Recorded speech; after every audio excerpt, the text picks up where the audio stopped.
It's astonishing. All this is only 20 or 30 minutes from the heart of San Francisco.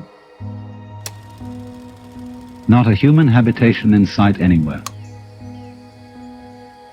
I've been living out here for some months to write and to absorb an atmosphere that is different from the city, to try and find out what is the essential difference between the world of nature and the world of man. There's an obvious difference, like the difference of artistic styles. No one, for example, would confuse a painting by Leonardo with a painting by Picasso. And in the same way, there seems to be a complete difference of style between the things that human beings do and the things that nature does, even though human beings are themselves part of nature. On the one hand, nature is wiggly. Everything wiggles. The outlines of the hills, the shapes of the trees, the way the wind brushes the grass, the clouds, tracks of streams. It all wiggles. And for some reason or other, we find wiggly things very difficult to keep track of. And you know, we say to people, keep still so that I can see you.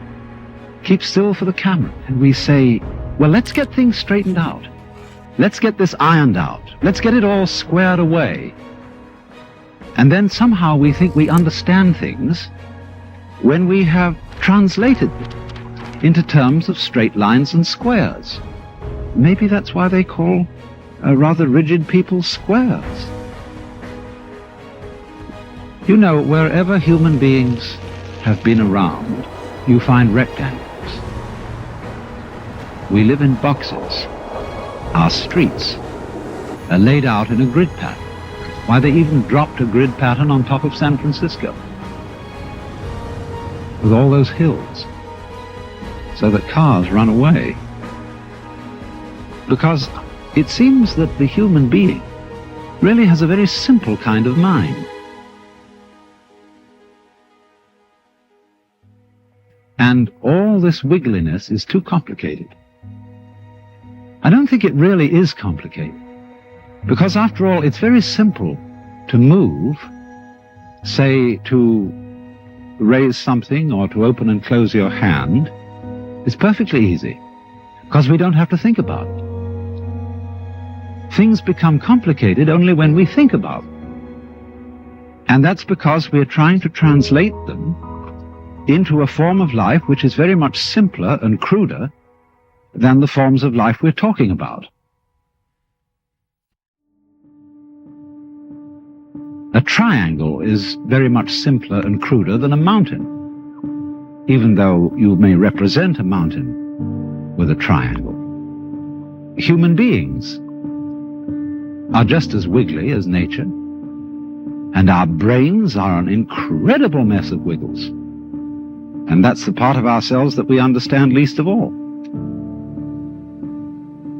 Sometimes when I'm in the middle of all this, I feel as if I were in the middle of an amazing brain. In other words, the brain is a network of interconnected neurons. And each one of those neurons is a fairly simple affair, because it either fires or it doesn't fire. It gives you the message on or off, yes or no. But what we call things, the plants, birds, trees, are far more complicated than a neuron. And there are billions of them. And they are all living together in a network. Just as there is an interdependence of flowers and bees. Where there are no flowers, there are no bees, and where there are no bees, there are no flowers. They're really one organism. And so in the same way, everything in nature depends on everything else.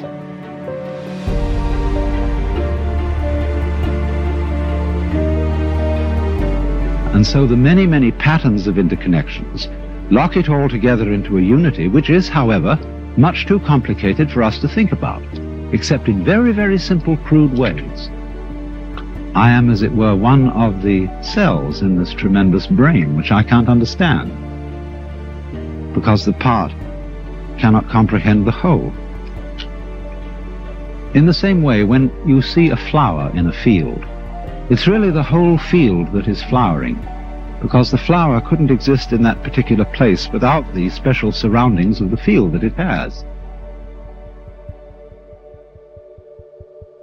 You only find flowers in surroundings which will support them. So in the same way, you only find human beings on a planet of this kind, with an atmosphere of this kind, with temperature of this kind, supplied by a convenient neighboring star. And so, just as the flower is a flowering of the field, I feel myself as a personing, a manning, peopling the whole universe. I seem, like everything else, to be a sort of vortex at which the whole energy of the universe realizes itself, comes alive. A sort of aperture through which the whole universe is conscious of itself.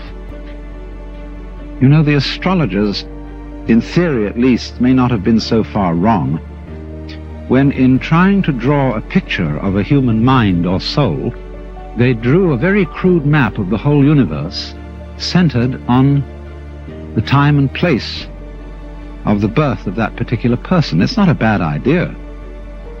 But the essential point is obviously that each one of us, not only human beings, but every leaf, every weed, exists in the way it does only because everything else around it does. There's a relationship between the center and the circumference, which is rather like the relationship between the poles of a magnet. Without the center, no circumference. Without the circumference, no center. And although we say of poles that they're the poles apart, that is to say, extremely different, there's something between them, just as the north and south poles of a magnet are united by the magnet. So the individual and the universe are inseparable. But the curious thing is that while that's rather easy to see in theory, very few people are aware of it. It strikes me more and more that our failure to feel at home in this astonishing brain in which we live is the result of a basic initial mistake in our thinking about the world, and is in turn the cause of what is beginning to look like the failure of our technology. Everything we're doing to try to improve the world was a success in the short run, made amazing initial improvements, but in the long run, we seem to be destroying the planet by our very efforts to control it and improve it. And it strikes me that that is because we are really too simple-minded. We are understanding it in terms of languages, numbers, in terms of a logic which is too simple for the job, too crude for the job. We understand everything in terms of words or numbers, and they're stretched out in rows, in lines. And our eyes have to scan those lines in order to understand them. But when I scan this view, I don't do it line by line by line. I see the whole thing at once.